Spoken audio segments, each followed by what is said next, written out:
and welcome to the show that J.D. Vance once said was just like his favorite little moist spot between the cushions. It's the 42 Show.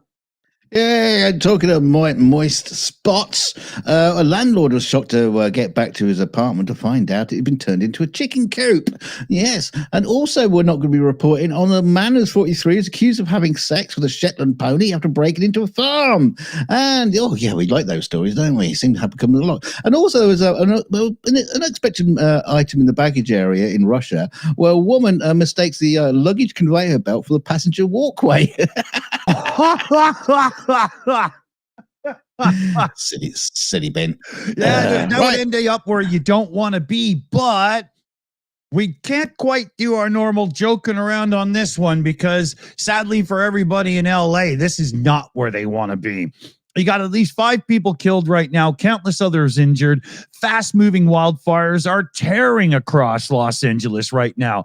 There's thousands of firefighters attempting to fight this. I know Canada's sending a bunch of people down. It's just convergence right now. Progress has been made on the Sunset, Woodley, and Hearst sunswept fires, but the other one, I can't remember the name now because it's way down in the article, is still very much out of control. Los Angeles Sheriff Robert Luna said fire-raged neighborhoods in West LA look like a bomb was dropped off in them. Here's a couple of photos for you. The Palisades fire, one of the most destructive natural disasters the city has ever seen, is still not contained. The fire has burned at least 17,000 plus acres, while the Altamira and Pasadena-based Eaton fire have scorched some 10,000 and growing acres. The cause of all the wildfires are under active investigation, but thousands of buildings and businesses have already been destroyed, and we're not done yet. You've got, let's see here. They were working in a few different areas, and then the winds died down a bit. So they were able to use some of the more water bomby things they have. I'm familiar with this in my area as well. And that's where they were able to contain it around like Studio City in a few areas, the Hollywood section. Now, there were a few people saying, oh, how convenient that Hollywood is being spared more than other places. It kind of sounds that way, but it's geography. It's just, there's water right there. I mean, it's just easier. But the winds sound like they're going to be picking up again. So this is nowhere near over yet. There was the Hollywood Hills in Studio City, Los Angeles, that were really, the aircraft really helped settle it down in. But tonight in the evening and through to Friday, they're expecting another round of strong winds to kick up, which is just going to turn this back into chaos again.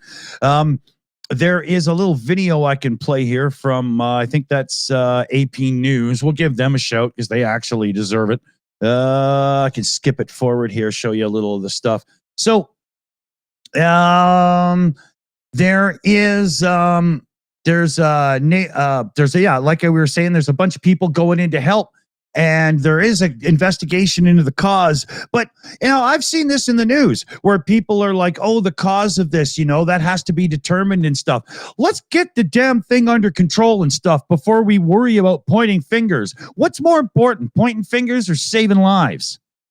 Right? I blame the Russians. Yeah. Well, Trump already did a tweet on X. It's in the lingo now. What can you do? But he started to blame the California governor. He was blaming Biden as well. Yeah. Biden can barely strike a match at this point. He's so old, let alone start a fire. But it's out of hand that somebody like Trump, who's going to be running the nation, could use such a disastrous and horrific situation for people for his own political gain. I also wanted to point out that actor Steve Guttenberg was actively helping move cars so that fire trucks could get through. No, wait, I saw the report. A strange man in the streets in LA was helping moving cars. And the interviewer said, so what's your name? Steve Guttenberg. I know. I don't even like the guy's acting much, and I knew who it was right away. I couldn't believe that, right? That's funny. Yeah. Now, our own Slavine, that joins us all the time for Ukraine Update and sometimes on Pub Chat and stuff as well. She's in LA. We haven't been able to contact her yet. So quick little prayer and heart for Slavi in the chat, because we are seriously hoping she's okay. Scary stuff, man. Oh, yes, indeed. I live in an area where every year we get threatened with wildfires and stuff. And one year they were like 1.5 kilometers from my house coming down the hill, and I was watching the planes bomb it. I know what you're going through. I know that fear. It's awful. I hope the best for everybody. Unbelievable scary. Yeah. So now let's see here, because your picture list today is unbelievable. Where am I starting? Yeah. This is starting number one. Yeah. Well, this is a bit of a segue into a smaller story, shall we just say? But a chap called Nick Silton from 48 from London, he bought himself a new razor during the Christmas holidays about a year ago. Oh, what a treat for Christmas! He said he visited the local Sainsbury's in Richmond to buy a £2.50 Wilkinson Sword Advance 3-men razor. Yes. He says he put on the hot tap and my shaving lotion, and he just went into shaving autopilot. And he said I started shaving on one side with one stroke, and then on the other side with another stroke. But then I noticed a few seconds later that I'd started bleeding badly on my left cheek, and then on my right hand side as well. And before I knew it, I was streaming blood down my face. Now, Nick, streaming or smearing, because I'm not sure on that. Smudging, splatting. Yes, it's a bit of a kind of a Trump bleed, really, isn't it, from the ear? But anyway, Nick, who has been shaving for some 30 years, so he's got some experience in this, said these felt different to the usual cuts suffered from during a shave, so he said he has been having nightmares for months following the traumatic shave. He says, I had a bad experience with operations and blood in the past, and it took me straight back, and I kept seeing blood on my face in my dreams. It was a bad time for me. So what did he do? He inspected the razor, and he said he found that one of the blades had been become detached. And so it must have been sticking out too far. So he decided to sue the razor manufacturer after the wounds took weeks to heal and left him with scars. And after sending the product for tests, the razor-producing giant offered to settle for £5,000 with no admission of liability. Wow. Oh, strange, eh? Yes. He said, he said there was no ordinary shaving cut. It sliced my skin. My cuts bled for over 20 minutes. He's milking it now. He's going on. Yeah. My really hurt. You poor pussy. You shave like a man, but I'm like a cutthroat or whatever. He's one of those guys that bangs the razor to clear it before the next stroke or two instead of running it underwater, which won't deform or break the razor. I guarantee this putz did it to himself. Look at that scarf he's wearing around his neck. I mean, he's a putz. That's to catch all the blood. But anyway, the Jack Klein, the product liability expert who settled the case within 10 months, he said that not many people cut themselves shaving would think to sue one of the world's biggest razor companies. But Nick did, and by keeping the razor as proof, he won a settlement. It just shows that if you are injured by any product out there, there may be a valid claim, no matter how big the company are. He's just lucky he wasn't shaving his little raisin bag.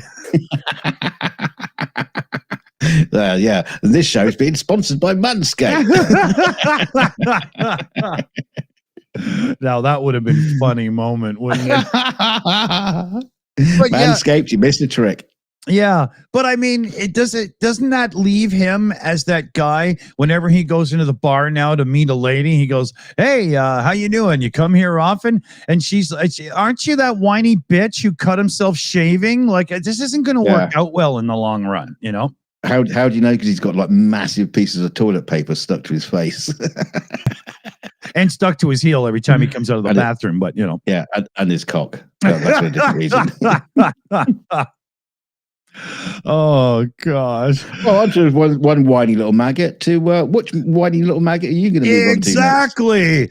He's on his way. He's goose stepping for it, and he's coming for the White House. I'm gonna come. Woohoo! We've got Donald Trump in the news, everybody. Hooray. He says he's going to change the name of the Gulf of Mexico. We forgot this one there yesterday to the Gulf of America, because why not? Mexico has more shoreline than the U.S. by about 60 miles. So, of course, it should be the Gulf of America. He says the move is appropriate, and he criticizes Mexico for migrants crossing the border. I don't know what one has to do with the other, but you mean very South America? Yeah. I think he's mad at Colombians getting into Mexico. So I'm just Mexico's gonna be Middle America, isn't it? Yeah, that's right. Yeah. They're sucking up all the tequila. So Trump made the comments during an open-ended Mar-a-Lago conference there that we reported on again before. We just forgot this one, right? And that was the one where he also didn't rule out at all using military or economic coercion to bring Greenland and the Panama Canal under control. And Canada. Yeah, that's true. Yeah, and us. But seriously, how unhinged can one man be? He says, we're going to be changing the name of the Gulf of Mexico to the Gulf of America because that has a beautiful ring. Right. That covers a lot of territory. The Gulf of America. What a beautiful name. And it's appropriate. It's appropriate. And Mexico, you got to stop letting all those people into my country. I don't recognize my country. This isn't my country. You guys have ruined it. So that's what he's doing. Marjorie Taylor Greene there, you know, that reprehensible bitch. She said she was going to introduce legislation today that would start this off. And her quote was, The American people are footing the bill to protect and secure the maritime waterways for commerce to be conducted. Our U.S. Armed Forces protect the area from military threats in foreign countries. It's our Gulf. The name should be the Gulf of America, and that's what the entire world will refer to it as. Bah! Yes, and they're going to call the Atlantic Ocean the American Ocean and the Pacific Ocean the other American Ocean. The other American Ocean on the other side. Yeah, the left-hand side, the right-hand side. Now, there was another one here. He is considering, this was in the news, this was a little bit buried, but it's coming out now. He's considering declaring a national economic emergency to provide legal justification for the large swath of tariffs that he wants to lay out on the allies and adversaries alike. 4 different sources familiar with the matter spoke about this because Trump is not willing to take no for an answer. So he's already looking at how he can manipulate the system to get what he wants. The declaration would allow that stupid fuck to construct a new tariff program using the International Economic Emergency Powers Act, which unilaterally authorizes a president to manage imports during a national emergency. I don't see the national emergency here. Hey, Petrie, do you? I didn't think so. Trump, one of the sources noted, has a fondness for the law since it grants wide-ranging jurisdiction on how tariffs are implemented without strict requirements to prove the tariffs are necessary for national security grounds. So now, can I just point something out though that we kind of like missed in that Mar-a-Lago, press conference thing, when he started going on about Greenland and the Panama Canal and invading Canada, he was actually just asked, "What are you going to do about bringing down the price of groceries?" Yeah, I know. Yeah, he was supposed to be talking about eggs. Yeah. We're going to march into Europe. Yeah. We're going to kill everybody off. Yeah, got to go to Canada to get eggs. I don't know. Look, what a dick. Oh, he's not even been sworn in yet, and he's already like, God's sake. But remember, we got a show tomorrow as well, so join us then as we watch the march of the goose stepping. Yeah. I'm gonna come. Yeah, you thought it was bad when you're watching California burn. My God, the rest of it's going to go up soon. Oh, I want to thank Desi Leidick for letting me rip that off from her show the other day, too. Yeah, she said, fuck you. See you in court. Yeah. Okay. Talking about court, well, there's a funny story, and there's some questionable stuff inside of this one. So hang on to your britches, because Eric Trim, a 75-year-old pensioner from Royston, Hertfordshire, was left bewildered and frustrated after discovering his £14,000 bank account was closed by Barclays due to inactivity just weeks before Christmas. Mr. Trim first noticed the issue on December the 12th when he attempted to pay bills. The closure of his account, his primary financial resource, left him in a bind, forcing him to take out a loan to buy Christmas presents for his family. So repeated calls to Barclays yielded little progress, with Mr. Trim feeling ignored despite hours-long conversations. Frustrated, he made a rash comment during a call saying, "I'll tell them I've got a bomb strapped to my shirt to get your attention." Now, the comment, which Mr. Trim described as tongue-in-cheek, led to the agent to immediately terminate the call. Two weeks later, Mr. Trim was visited by two armed police officers at his home. They informed him that he'd been flagged as a threat and confiscated his firearms license as a precaution. Yes, he had a firearms license. I didn't think that was possible in the UK. It is possible. Yeah, no, we just don't like give them out like sweets. There's just a difference. He said, I was just shocked. Why would the police pick on an old age pensioner who hasn't done anything wrong and was just asking for his money? Yeah, well, Mr. Trim, he says he uses his firearms license for pest control. Yeah, that sounds like a mafia thing, doesn't it? Yeah. Excuse me, sir, but bazookas disintegrate mice. Can't you just use a trap? Yeah, if you got a problem, I can make it disappear. You know what I mean? Yeah. Right. But anyway, but Barclays defended its actions, citing established procedures for handling threats. He says, after the customer made an aggressive and specific bomb threat towards the named branch, we notified the police. We do not tolerate threats to the safety of our customers and staff. The bank also stated the account closure followed years of inactivity. So what? And multiple notices sent to Mr. Trim's registered address. They assured that the funds would be returned once he provided the necessary documentation. Now this is where it gets funny, because, okay, they're saying that the bank account hasn't been used, it's years of inactivity, and yet he's saying, oh, I use it for paying my bills and everything. I'm a bit wondering just how much of this Mr. Trim is actually being honest here. And, Mr. Pensioner, who didn't do anything wrong, just threatened to bomb a fucking bank. And I wonder what else he said. I don't know about this story. I'm a bit on the fence about this one. Right, but what about the other side of the coin, where maybe he's just one of those older cats that don't read well and stuff, and he doesn't understand he's got two accounts and one sat there for, he probably didn't even know he had the bat. Like, I'm not saying true, but you know what I mean? There's so many ways this could go. It doesn't really make a lot of sense. Well, that's the problem. There's a lot of these things in this story don't seem to add up properly. Yeah. But the thing is, a lot of people have been saying that, this.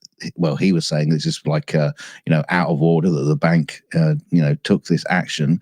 Be honest with you, Cambridge Constabulary spokesman confirmed the investigation into malicious communications and stated that the visit by firearms officers was a precautionary measure. I actually think they did the right thing. He made a threat of violence. I'm surprised it took him 2 fucking weeks to get there and do it, to be honest, right? That's right. It's the British police. It takes some time. Well, they drive Vauxhall Astra diesel, so they can't get there any quicker. But so for now, Mr. Trim remains embroiled in bureaucratic bureaucratic battle to retrieve his funds and reinstate his firearms license, questioning whether such measures reflect a growing police state. Oh, it's the state of this country today. Oh, You live in the UK. you can't even clean your sidewalk without permission from the town council. You should be used to it. But yeah, very, very strange story. Yeah, man. Totally. PJ,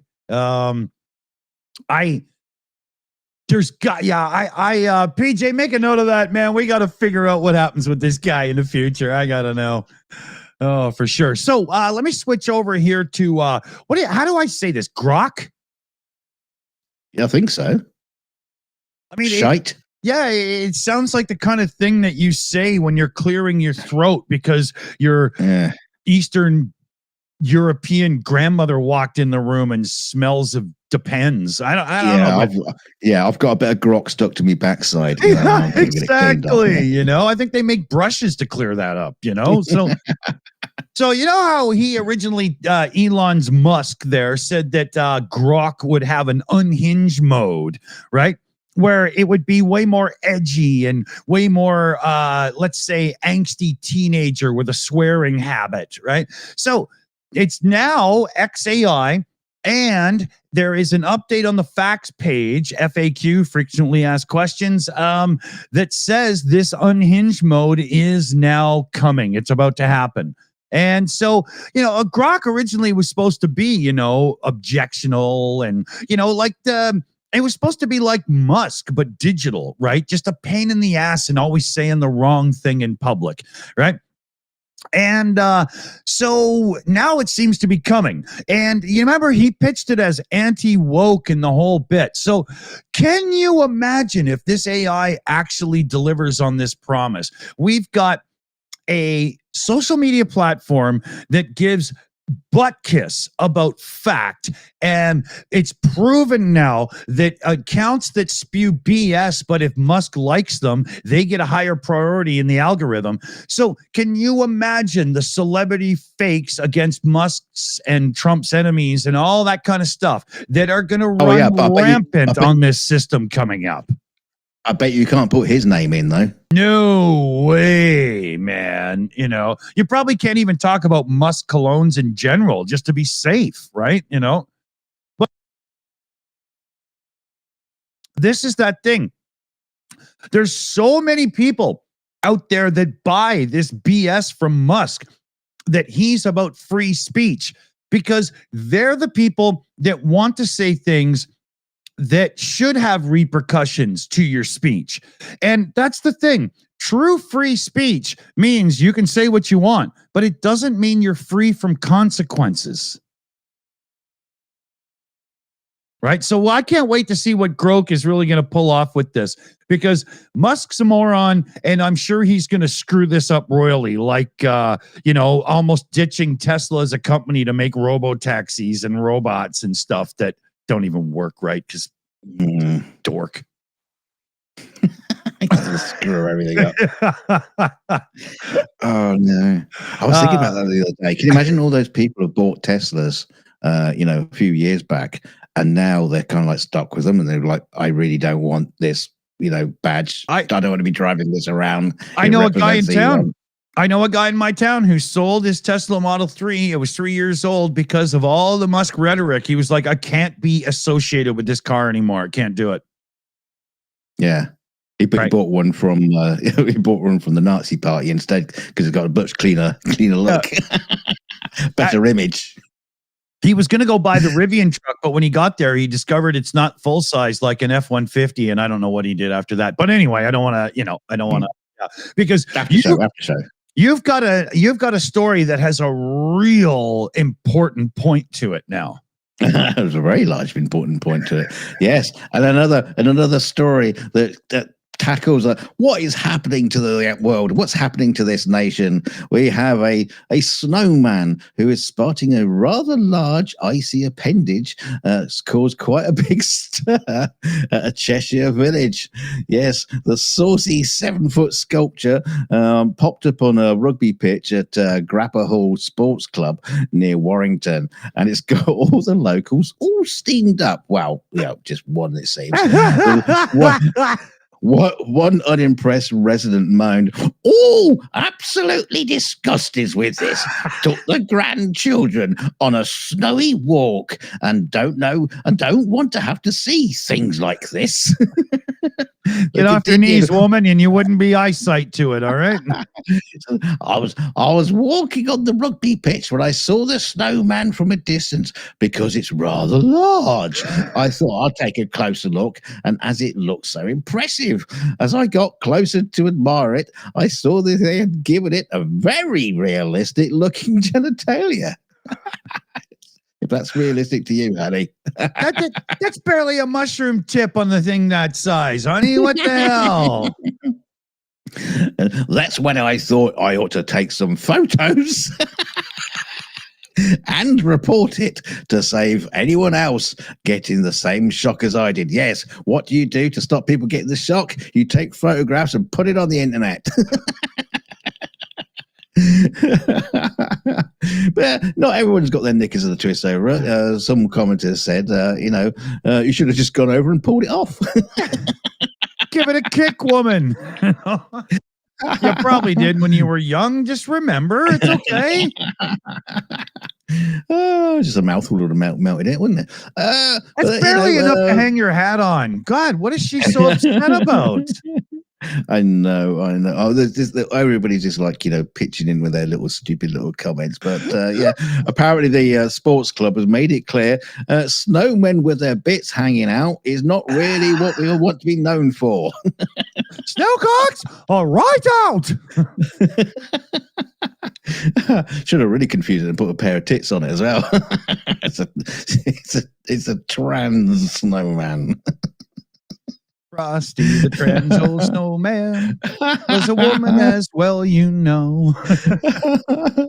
That's hilarious. Sorry if I screwed that up and offended anybody, but it's just too funny. Well, you've probably offended this old lady. She's going to be writing to her MP about it. Oh, that Dick Dawson. Oh, you offended me about that story. Oh, she could have used that to give herself an ear bath, Fuck. What a massive dick. Not in that picture. Okay. Let's see here. Where am I? Oh, yeah. So I got some funny ones here. So, Trump going on about Canada, 51st state and all, right? Well, there's been a few responses, so let me share a couple to you here. We've got Rob Ford, Premier of Ontario, Canada. He's the brother of the crack smoker that was Premier of Ontario for a while there. He shot back at Donald Trump, suggesting that they should merge the countries. Merge would be Trump takeover, right? Because, he's a businessman, the art of the deal, right? So he fired back. I know under my watch in Ontario, we would never be for that at all. He said, we got the greatest country in the world. A reporter asked Ford there if he thought Trump was just joking. And the leader said, how about if we buy Alaska and you guys just toss in Minnesota and Minneapolis at the same time? That would work out, right? Why don't we do that, Mr. Trump? And he goes on to say, I know he likes making these comments and maybe he's joking around, but for me, I take this very seriously. He may be joking, but under my watch, this will never, ever happen. But even better was this girl here. She's the leader of the Green Party in Canada. And as you can see, she was smoking some before the interview. Her name is Elizabeth May. And her responses were great. She's like, we love our country, and it's a country. It's a nation. We don't aspire to be the 51st state. And she's the MP for Saanich Gulf Island since 2011. She says if it was joke, it was never funny. And she took a little tongue-in-cheek approach to sort of firing back. She says, by the way, Mr. Trump, before making public pronouncements that Wayne Gretzky should run for prime minister, why don't you get yourself a little briefing on how the Canadian parliamentary process and democracy works up here? Because we don't just, get our rich buddies to fill cabinet members as we see fit, right? And then she went on to say, maybe California would like to be the 11th province, right? Oregon and Washington could probably add to that list, and we'd have a lovely strip of Canada down the West Coast, Maybe that's what we should do. Maybe your citizens would like universal free healthcare. We wouldn't have to worry about 1-year-olds who fall off the list because of Medicaid and whatnot, and their parents have to do GoFundMes just to save their child. Yeah, Canada should annex Mexico so they can America be surrounded. Yeah. That would be awesome. Actually, that'd be pretty cool. Trump, you are a complete asshat. And what's even worse is, as he's talking about this stuff with Greenland, we have to have Greenland, whether we take it from them economically or by force.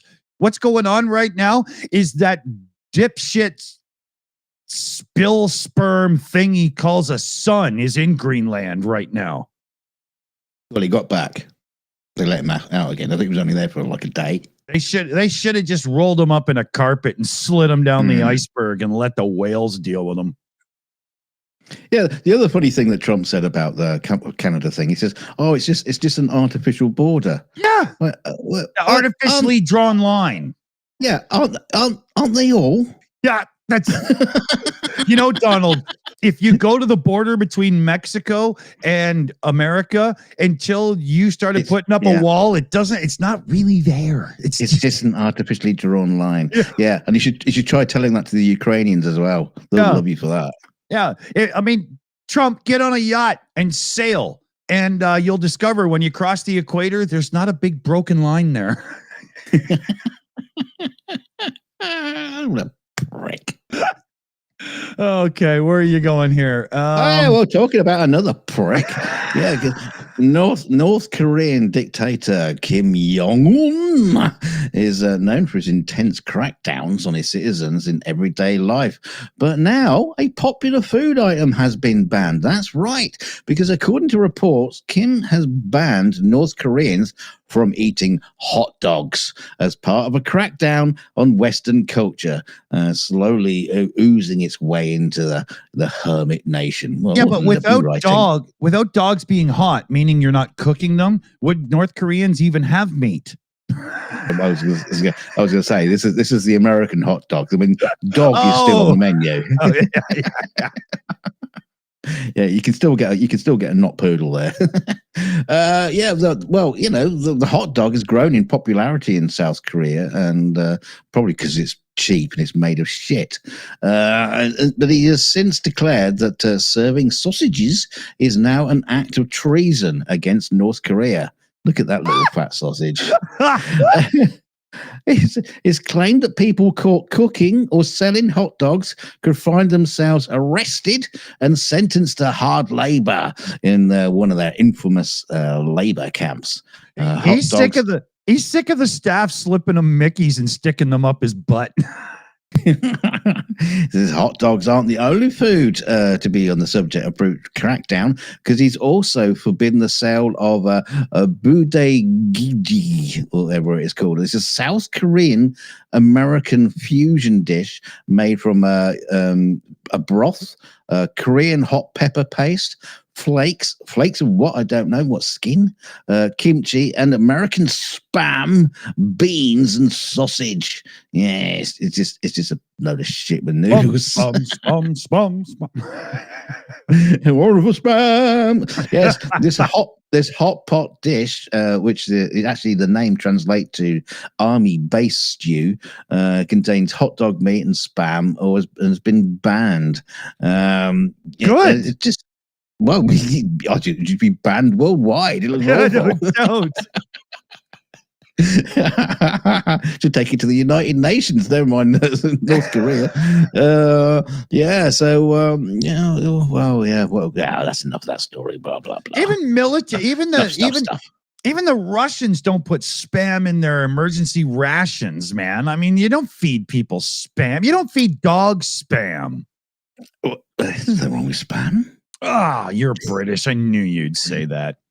No, I haven't touched it in years. I used to. Yeah. Just still when war rationing was involved, but that was in the 60s. But no, shouldn't be touched. Okay, so a quick one here.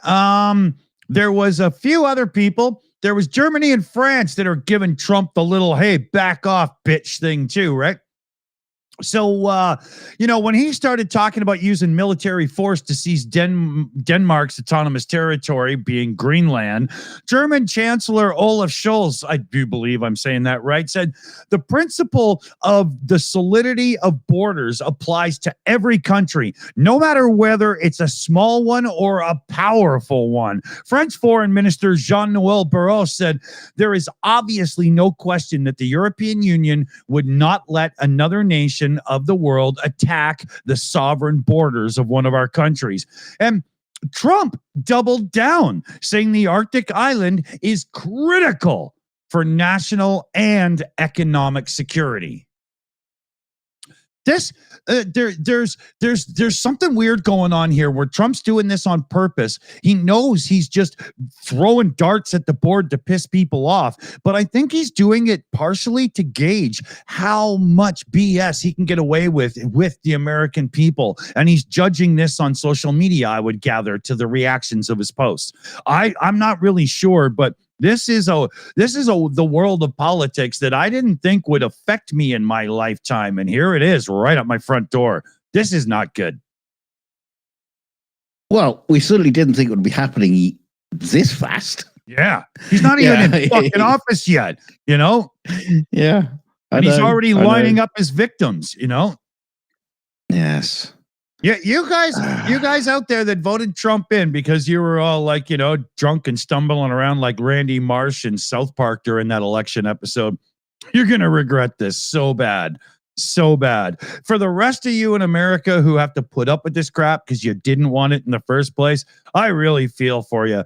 I'm scared that in Canada, with Trudeau's resignation and stuff and what's going on here with the political right being very hard right in Canada as well, that we're about to step in the same waters. Yes, don't forget, this is the president during his election rallies. He was also always talking about how peaceful he was. No wars while he's president. And now he's about to turn the entire world against America and against each other.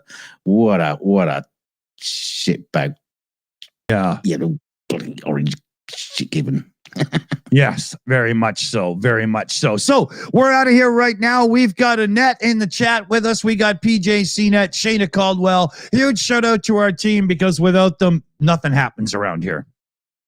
And don't forget to hit like on the way out. Hit that button right now. And don't forget to subscribe to this channel. And more importantly, support to this channel and the other channel. And every other channel, all the channels. Just subscribe to them all. And don't forget to... not every YouTube channel. That's fuck that beast idiot, but And don't forget to go find us out on Patreon, which the link is... Yeah, we'll get the link in the description for you. And the Patreon, there's a free level, but you get notifications to watch this show live unlisted before we upload it.